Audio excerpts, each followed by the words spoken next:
Hey, I'm Megan Piffner, and welcome to Mornings with Megan. Grab your coffee and let's have a convo. I want to paint you a picture. It's something that really makes me smile. There's a mother with a band of curls pulled on top of her head, absolutely beaming at her toddler, who she is holding in her arms as she sits on the floor. Her baby is squealing with delight as her mother takes her feet, plants them on the floor, still holding her baby with bent arms in front of her body, and stands. Now imagine that same toddler in her grandmother's arms. Her grandmother has her on her hip while she's sitting on the floor with bent knees. Her grandmother rolls forward so she's standing on those knees. Then she puts one foot out so that she can put her foot flat on the floor and push up to standing while still holding her grandbaby. The video I am describing is of my guest today with her mother and her daughter, three generations of strong women. I want you to think about this. Can you sit down on the floor right now, holding a toddler, and then stand back up without putting them down? Can your mom do the same thing? That's what we're going to talk about today. Creating generations of strong women, women who get to spend more years in this body than the women who came before them and who actually get to live those years, not just survive them, move through them, play on the floor with a grandbaby, travel, carry their own bags, stay independent. That is the whole point of what we're going to talk about today. And that's exactly why I wanted Noelle McKenzie in this seat today. Noelle is the co-founder of Leading Edge Personal Trainers, a family business that she built in Brooklyn with her husband, Kern. And before any of that, she was a dancer, then a walk-on Division I athlete at Temple University who ended up breaking the school's record for the 1,000 meters. She spent her whole career figuring out what a body is actually capable of when it's trained right. Noelle works with women 35 and up, helping them to get strong, lean, and pain free in a body that's built to last. If you have noticed your body changing as you tiptoe into perimenopause, maybe your knees have started to hurt on the stairs, or your pants don't fit like they used to. Maybe you have frozen shoulder, or you can't pick up your kiddo anymore. If your body is not as strong and resilient or feeling the way it used to, this conversation is for you. Noelle, welcome to Mornings with Megan. Thank you for having me. I am so excited that you are here today because I think that you have so many incredible things to share with our audience about truly being able to live life and the changes that we make in how we take care of our bodies after 35. Something that you have said is that the pain, the fatigue, the poor results, it's not failure, it's feedback. Your body gets smarter after 35. I couldn't agree more. And talk to me about the symptoms of perimenopause and the body's way of communicating and what that means to you. Well, I think the first thing that women tend to latch on to in perimenopause is this concept that what was working before is no longer working. So I must have to do more of it. And so they tend to want to push harder, exert themselves more in their workouts, more cardio, and then cutting back their calories. So now they're depriving themselves because they're used to working in extremes. And then the body just hates that. It just backfires and they don't understand why. I think the biggest takeaway is to understand that when it comes to perimenopause, the biggest thing that you can focus on is building and retaining muscle. Muscle is the most important factor when it comes to aging, and that also includes hormonal changes. And to do that, you don't need to be pushing super hard in the gym every day. You need to be training smarter. You need to be thinking about, okay, what matters most here? And it's training for strength, it's doing this progressive overload, building on your program week over week, not spending hours on the cardio machines. And you need to fuel up for your goals. So when you get into the habit of depriving yourself too much with your intake, again, the opposite happens. You start storing more fat, you start having more issues with your weight management. And so it's really just about being really clear about what works and what doesn't, and staying consistent and not pushing, not going into overdrive. That really speaks to me. I love this idea of smarter, not harder, and doing what our body actually needs to give us those results. So, before we get into the actual how, can you explain to our listeners what muscle actually does for the body that when most women don't realize? Oh my gosh. So, muscle is called the longevity organ for a reason. It literally is the powerhouse for aging, anti-aging, right? So a lot of people think about muscle as the thing that helps you look better aesthetically, right? And so people are like, well, if I don't care about having more muscle in my body aesthetically, maybe I don't need muscle. But that's so far from the truth because you need muscle for everything. Muscle is the building block of how your body responds in terms of metabolic health. Muscle regulates your blood sugar. So when we think about diabetes, when we think about, becoming insulin resistant, you need to have muscle in order to slow down or prevent that from ever happening. And actually, there's even cases where there's studies that show that muscle is linked to reducing your risk for all cause mortality, cancer, even heart disease, obviously, risk of falling. The biggest factor when it comes to aging that matters most that people don't think about is it's not smoking, it's not how overweight you are, it's how strong or weak you are. And muscle is the gateway to getting stronger. It is the gateway to building a body that's resilient for decades to come. Resilience, that's such an important word and one that I speak to about so often in the perimenopause space because as we age and as we get into that hormonal up and down, our resilience does change and we don't have just wake up in the morning resilience hanging out anymore. We kind of have to work harder to build that resilience. You have been training people for over a decade now. What is the difference that you see years down the road when women start building strength versus the women who are afraid of it or avoid it? Women that focus on building strength and that aren't afraid of lifting heavy and putting on muscle find that, the biggest feedback I get from clients is that life just gets easier. They can keep up with their kids, they can do the heavy lifting. Their independence goes through the roof because they don't have to rely on someone else to do it for them. Aches and pains go away. So no more throbbing knee pain, hip pain, back pain. All the things that we tend to run to the doctors for, we no longer need. And we end up really taking a active stance in our own health. Women that shy away from this and focus on, really like light resistance training or none at all, or cardio, or just class hopping and not really having a routine that is trackable, that's working on getting their body stronger over time. It's the same cycle. They're just constantly battling their weight, which compounds the effects on your joints. They just chalk up joint pain to aging and they don't realize that there's actually a way out of that. It's not the norm that we think it is. And they just don't understand how exercise makes them better because they just don't see how it translates. It doesn't become such a permanent, non negotiable in their life the same way it does for those people that really can see what this kind of progressive model of strength training does for them in the long haul. That non-negotiable piece I think is so important and it's one of the things that as a nutritionist I talk about this a lot and I feel like this should be just as non-negotiable as taking care of ourselves from a nutrition perspective because all the things that you were just talking about are what that marginal decade of life that so many people experience where they hit 70, hit 75 and then it's just this slow decline and losing it's the pain, it's the joints. It's not being able to get out of bed. It's not being able to pick your grandbabies up. It's not being able to carry your groceries or put a suitcase above your head. And then you lose all of that independence that you're talking about, which is so sad. How much Mhm. of that decline do you think is actually preventable? Mm. Most of it, if not all of it.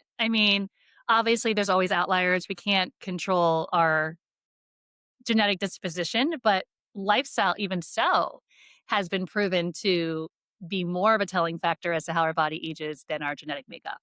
So, yes, I think that the earlier you start on this journey, the better, obviously, but it's also never too late. You could be 60, 70 years old and just starting out, and you can start reaping the benefits immediately because the body is extremely adaptive, it's extremely responsive to consistency and programming and just doing this work day in and day out.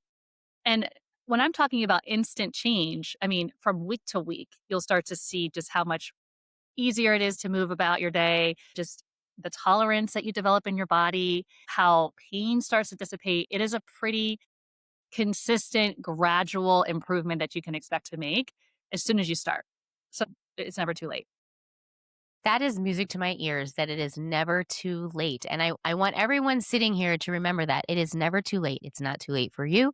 It's not too late for your mom. It's not too late for any of the women in your life to do what Noelle is talking about and start taking care of your body in a way that helps you hold on to the independence.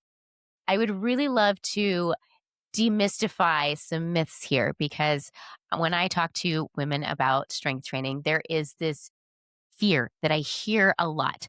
And it is that they think that if they start lifting weights, they are going to suddenly look like a bodybuilder overnight. Is that even possible? No.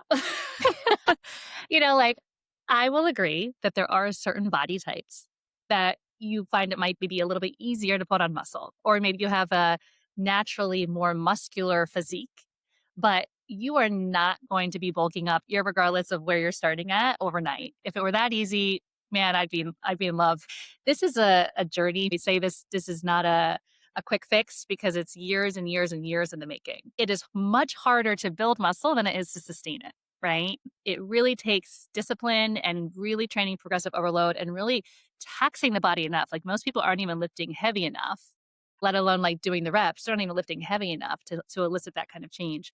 But the bodybuilder type that you're seeing in magazines and so on, those people are so regimented. It is like so calculated with every little detail of their life, from every morsel that they're putting in their body, food wise, exactly what their workouts look like, and their sleep, everything, water weight, everything is extremely regimented. This is nowhere near the average person.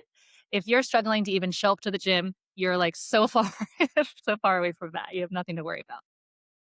I mean, that really settles my mind because this is something that I constantly talk about. And I want to have the true answer right here. You are not going to be able to be the Hulk overnight. And trust me, friends, I have tried so hard. Right. I have done the things I have done to the gym and I have done the bulk and all of the things. And it is exhausting. And just like you said, you have to pay attention to absolutely everything to get those gains because it is so hard to build the muscle.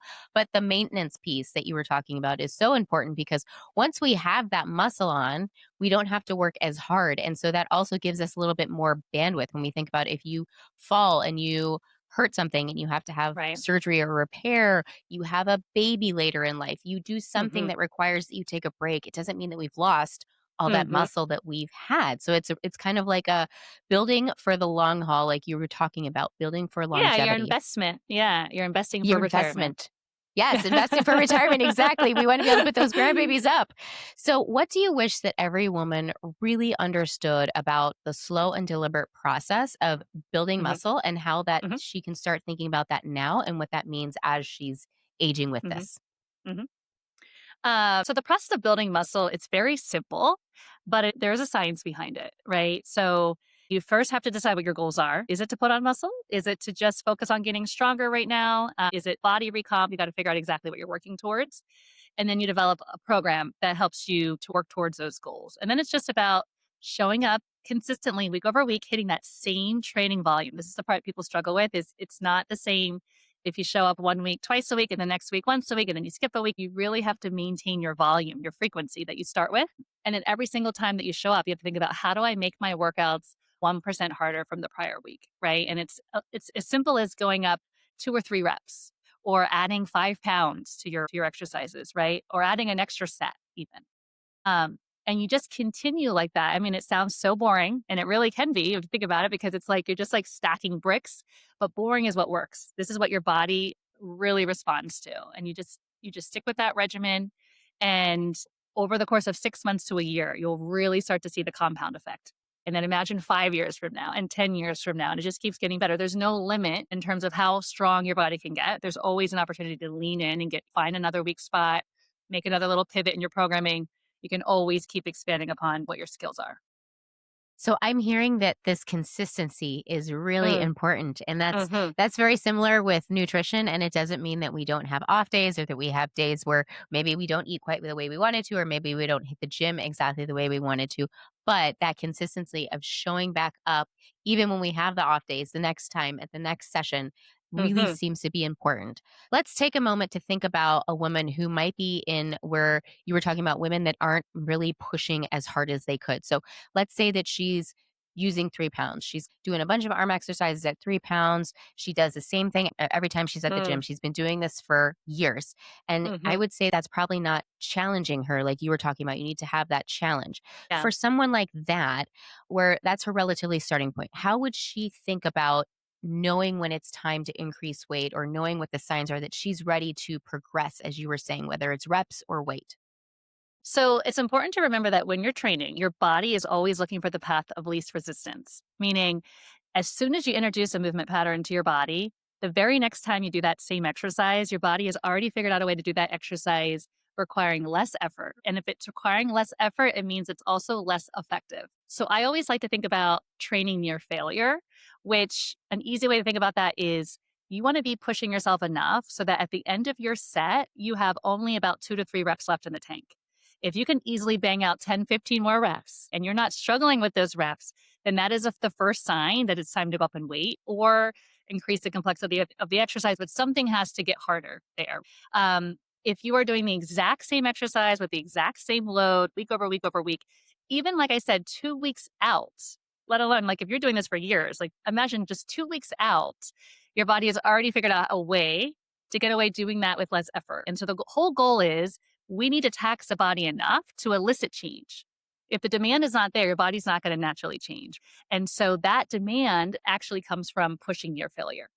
The process of building muscle happens in the recovery process. So the soreness that you feel post workout is those tiny microfiber tears in your muscle tissue that your body now has to work to recover and repair. And then as it does, it builds it back up stronger. And that's what we're shooting for is those little micro tears that are a little uncomfortable at first, but that's how we get our body to adapt and respond that we want it to.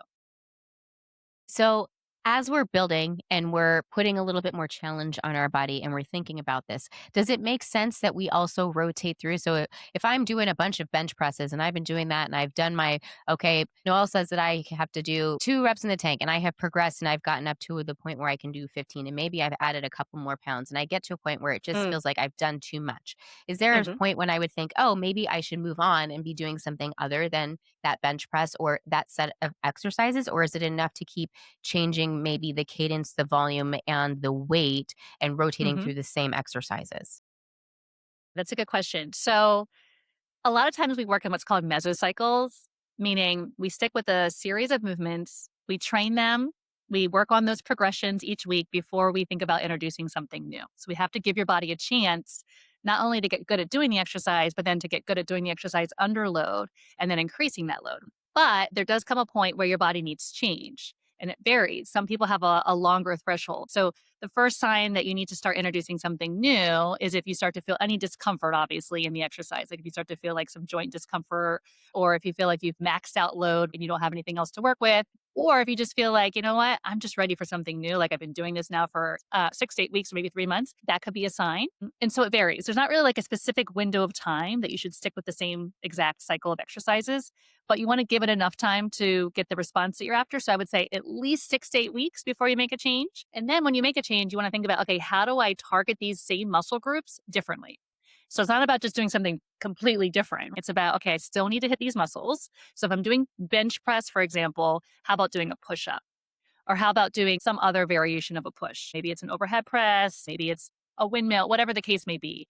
You want to be thinking about how to retarget those muscles differently. So within that context, so we're thinking about progressing, we've switching out, we're doing maybe a windmill or an overhead press instead of a bench press.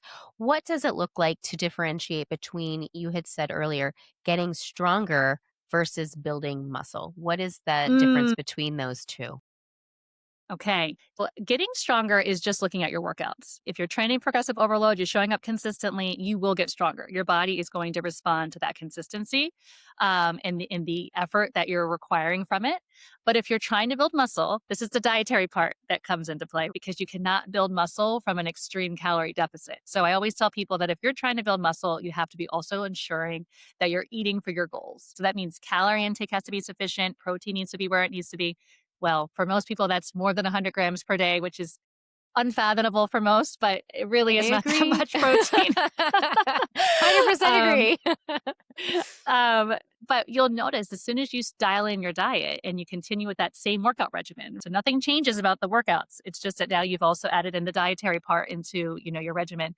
You'll see how quickly your body starts to put on muscle. Aesthetically, your body comp changes. So you do need to have the energy and reserve there. Remember, muscle is the most metabolically active tissue in the body.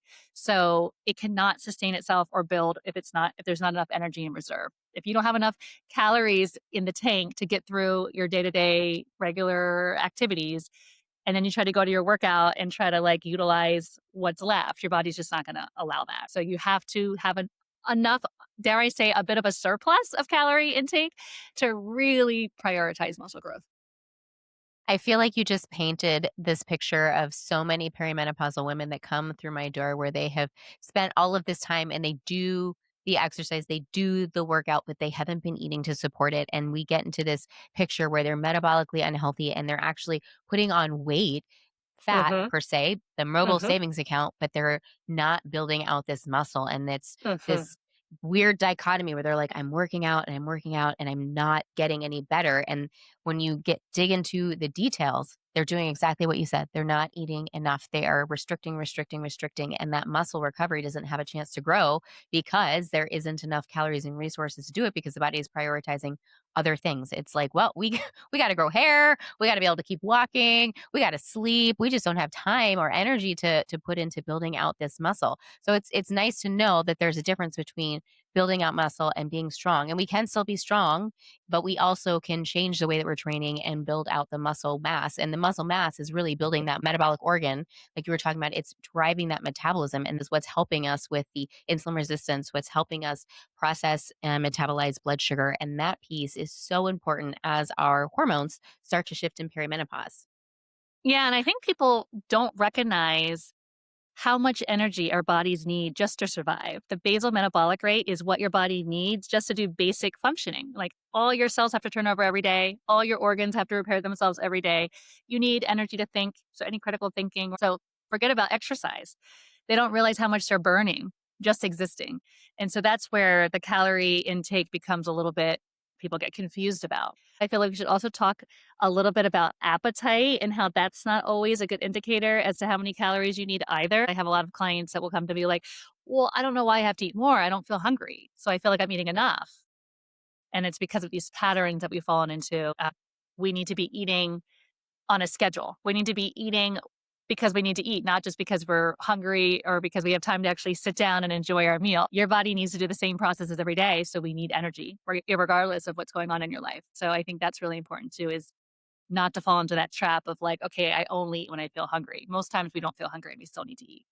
And to your point, if you've been doing this long enough, we can train our bodies to do, I mean, humans are just resilient creatures. We can do all sorts Mhm. of things. And so if you tell your body for a Mhm. decade that there are no more calories, that is it, you get that 1,000 calories, your body's going to figure out how to operate and keep you alive on that thousand Mhm. calories. And Mhm. so part of that is adjusting appetite and adjusting how you feel. And so we do Mhm. have to work on building that out. And that connection Getting is it. something, Yeah. yeah, the connection Hunger between, cues. Yeah. yes, and rebuilding them and relearning them and not suppressing them Mhm. and learning the difference Mhm. between hunger and thirst. Those are such Mhm. important pieces of this picture. Yep. We're going to pause right here because I want you to actually marinate on everything that Noelle just broke down. That muscle is a longevity organ, that building it is slow and deliberate on purpose, and that showing up consistently and eating to support that work matters just as much as the lifting itself. If you have ever felt like you were doing everything right and still not seeing results, this could be why. In part two, we're going somewhere I think you're going to want to hear.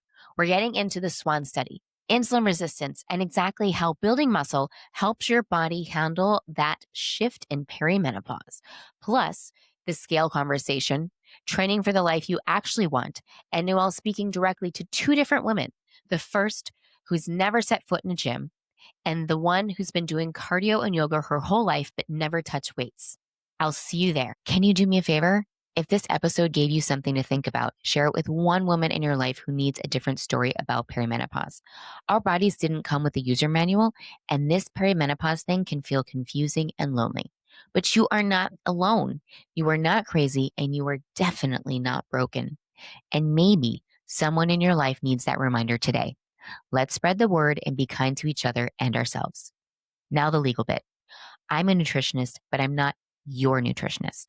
This podcast is for information and education only. No client relationship is formed.